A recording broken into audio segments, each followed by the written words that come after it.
Welcome back to round 2 of GPN playing against Scribbl, who's Esper, Naogui, control, that type of thing.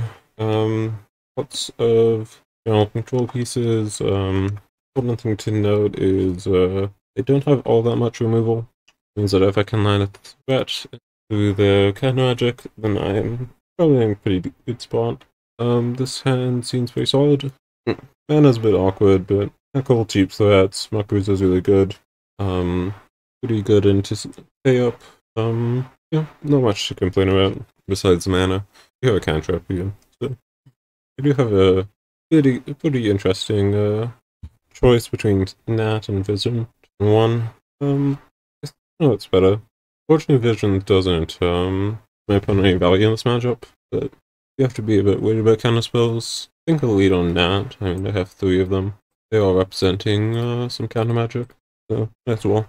So Nat just resolves. Not sure whether I want to read that as a lack of sinkhole or just want to fetch the minion or what. Pay up is fine. I think I just got Nat. I mean, it is a bit of an awkward situation. There's probably knowing visions here. I don't really like. But Visions mills for. I suppose I discard Nat because doing Wayfair Shrine or Vision Wayfair Shrine. Nat is 6 cards, right? 4, 5, 6. Yeah. It is a bit awkward doing this just because it does ramp them into Naogui that I don't really have an answer Naogui, but we'll manage of it. Of course, is a good draw. So I guess here I fetch. I do my due diligence and fetch beforehand. So I'm fetching island here because I really don't want to be milling this island because I would wreck all my strategies. A whole bunch of interaction, which isn't great, but I suppose it's something. Do another check with sinkhole. Does look like they had it going in, and I just hope they don't have a Naogui, I guess. I do actually have a fair bit of pressure, which is good. And then playing Naogui does mean that it cannot counterspell thing I have, so nice upside. But yeah, I'm hitting them for 4. Or if I want a Dragon's Eye Descendant, though I probably just end up muck boosting, take advantage of them being tapped out. If they just pass, I'd probably do the same thing, go muck booster plus Bunky Shines. I think it's a quite good idea to force them to counter something. Oh, not the land. Yeah. Make sure to remember my Nat trigger. So, what do I think they have here? How do I want to play around that? So I suppose worst case scenario for me is they have Sinkhole plus Journey Zen. I suppose a way around that. So they Journey Zen the Manwolf Sinkhole the Muckrooser. So I suppose the way around that is going Muckrooser first, or simply just going in with Metapomorph first. I don't think I ever play Dragon's Eye Descendant here. I think I'm just swing in. Force them to make a choice first. No reason to give my opponent easy plays when I can force them to make hard decisions. Ooh, don't mind seeing that on top, because I can mill it with the Monkey Shines. I think that's what I want to do. So let's play Muckrooser first. Force it through any kind of sinkhole shenanigans. Because even if the Monkey Shines is countered, I don't really mind. Sinkhole. I think I always mill here. Austin Yard is a nice upside, and buffing Muckrooser quite a bit. I did play land this turn, right? Yep, so that's done. Wayfair Shrine. I'm kind of hoping they just tap out for Naogui or something here. That also works just fine for me. Let's see. So I suppose I just give them all value here. I know they're missing land drops. I guess I should figure out what they have. The hand is 3 Cheers Portal Fracture. So knowing the hand is 3 Cheers Portal Fracture, what do I want to do about that? I think I just give them like 3 Cheers. I definitely give them 3 Cheers. Then give them a very funny thing. I guess the last card is don't really want to give them Children of Clouds. I kind of like having. I don't really want to give them pay up. I guess it's a Johnny crystallized hope. So it is. I think I give them Portal Fracture. I kind of voted in without thinking, but I think it makes sense to give them Portal Fracture. Just give them a whole bunch of expensive stuff. Maybe it makes sense to give them Johnny and Naogui, but those feel like potentially dangerous cards. On the other hand is Creature's Portal Fracture, ready for anything Portal Fracture. Let's hope not to draw my last basic. Don't. That went. So let's Wayfarer Shrine, my Forest, play Monkey Shines to maximize damage, a land which is nice. Bedrock's not a bad draw. Dragon's Eye Descendant. So Makbuza is 16, 17, which is conveniently lethal. And that worked out pretty well. Let's see, so Spellplayer seems good here. Then I have some amount of difficult choices with what to board out and whether I want sunken submissions or not. It is an answer Naogui, which is nice, but it also doesn't do too much else. I think it does protect my own creatures a little bit, but and I guess it does pressure the Electro a little bit. That doesn't seem too important. I think I am starting out. I think I'm starting out Anthus' Accomplice. Them being Italian since he makes it a bit awkward, because not super free to get the looting. Not sure what my other option would be. Probably Jade Harvester. I think Jade Harvester is good. It does die to Violent Collapse with the sliding in, but it also puts things out of range of Violent Collapse. Don't want to be too threat light either. Otherwise I feel okay about sideboarding. The only Grave Hate is Fierce now, which is a 3-mana counterspell that exiles my yard. So that is something that I can pretty easily spell pierce. I'm able to find it. This is not an exciting hand. It does like kind of work. Like these are very synergistic cards, but they're like aggressively okay. And it feels like relatively easy to pick this apart. I mean, I don't mind having extra lands as matchup. I do need that's giving mana of counterspells, but just if Makbuza is countered, which is like so likely to be, this hand is pretty bad. Also, it's pretty bad in pay up. I'm kind of obligated to discard a land. Is not good. This I think is a hand I'll keep. Am I bottoming? I guess I'm bottoming a Seeker always. I think this is mostly a better hand. This is still a bit awkward, but I have Twisted Masterwork to work a bit around counter spells. I have some threats. The plan is probably going Nebula, play Seeker, Twisted Masterwork. Let me just make sure there's no confirm that I need to worry about. It doesn't look like it. So let's just go Nebula for Rog.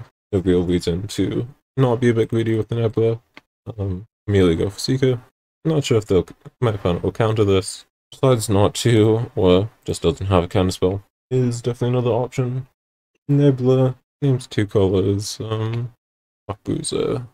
So, I do have some amount of choice here, because I'm short on lands, and I would like to go, so I'm short on 2 things. I'm short on lands, I'm short on cards in graveyard. So, I would like to, I could use Masterwork to find Seeker to solve my land issues a little bit.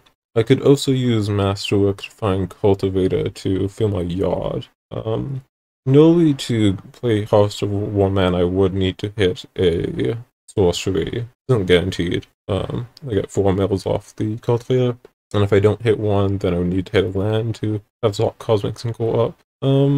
I think I will just go for an attack right now. My opponent takes it. Go Counteract. I suppose it's crazy just slam Makbuza here.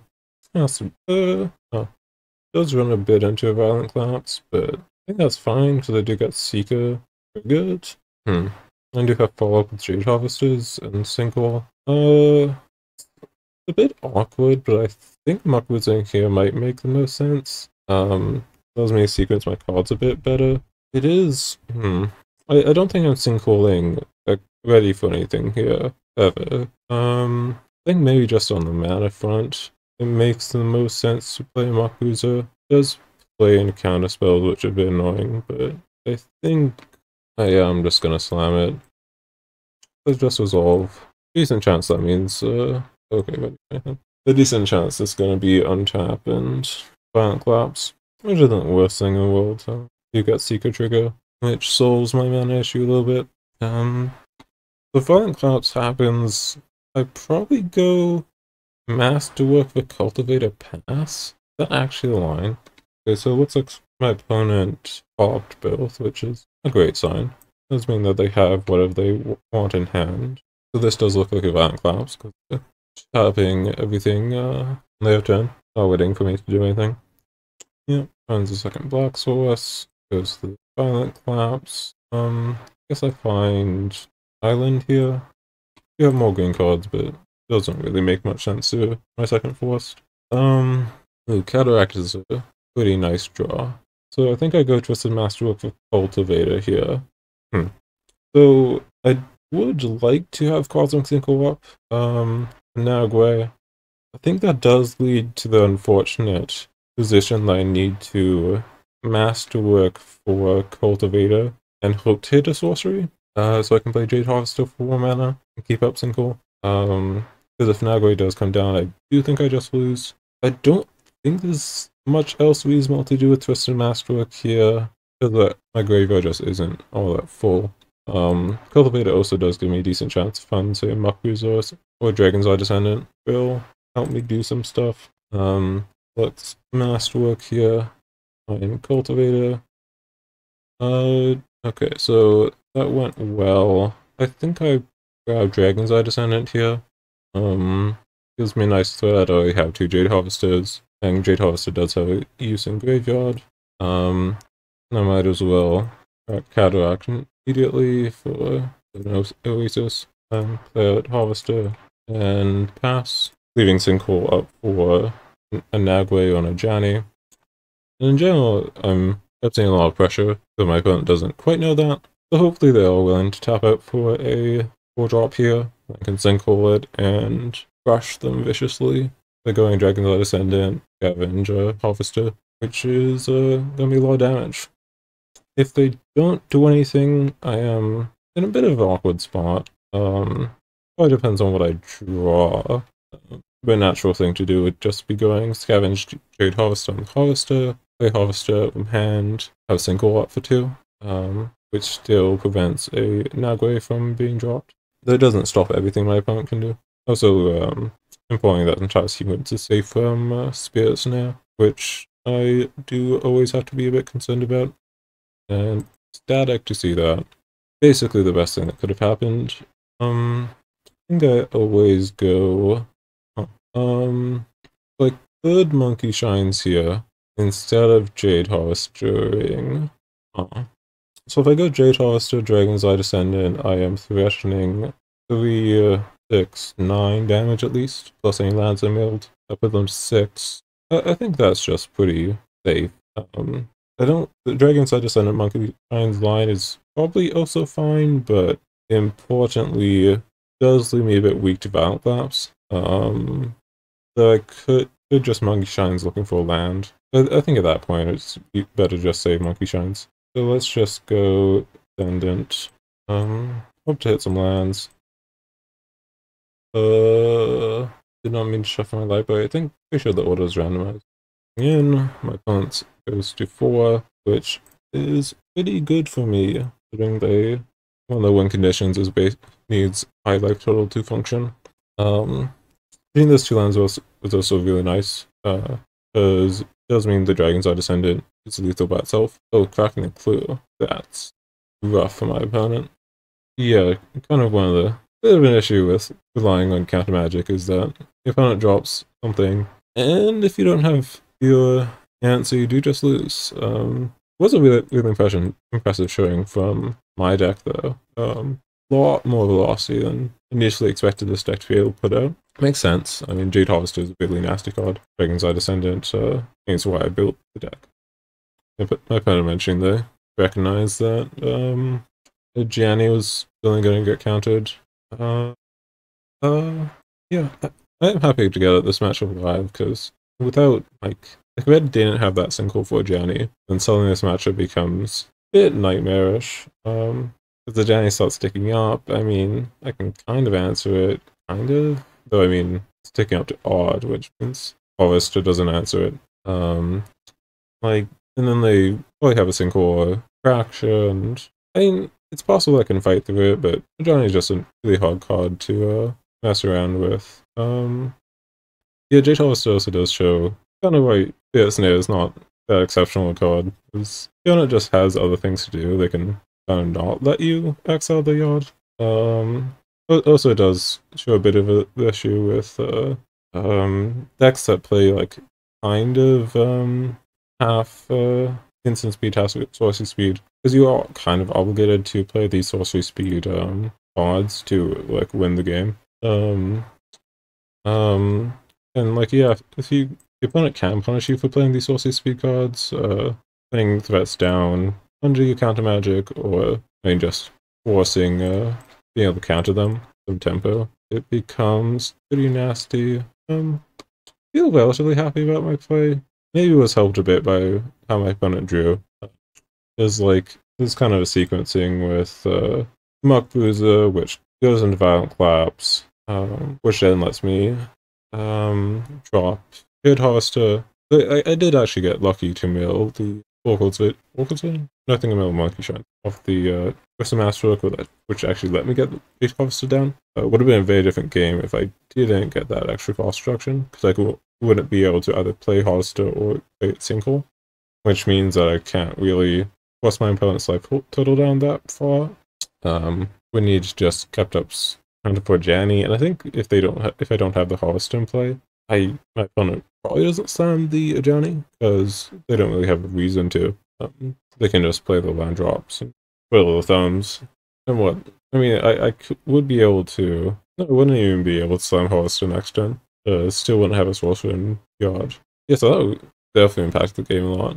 I think I might have just straight up lost if I don't hit sorcery, actually. My only 2 lands off the Descendant probably didn't matter, though. No opponent didn't really have any way to threaten me off, but answer my board. But yeah. Really fast match, actually. Fast was that. Was the first game been... Well, the game was pretty darn fast. He actually killed them... Wow. Yeah, Dragon's Eye Descendant is kind of nasty, you know? Killed turn 4. Through removal spell. I did kill in the first swing of Mark Bruiser. Dragon's Eye Descendant goes pretty hard. And then the following game, I killed on... Resident game was basically over this turn.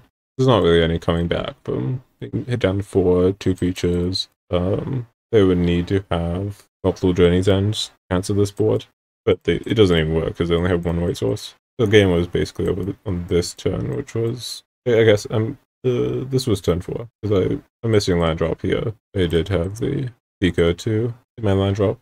We have very fast games. Did kind of punish my opponent for pretty hard for the counter magic and the hubris in deck building. Enough on this match. I'll see you in round 3 with an opponent.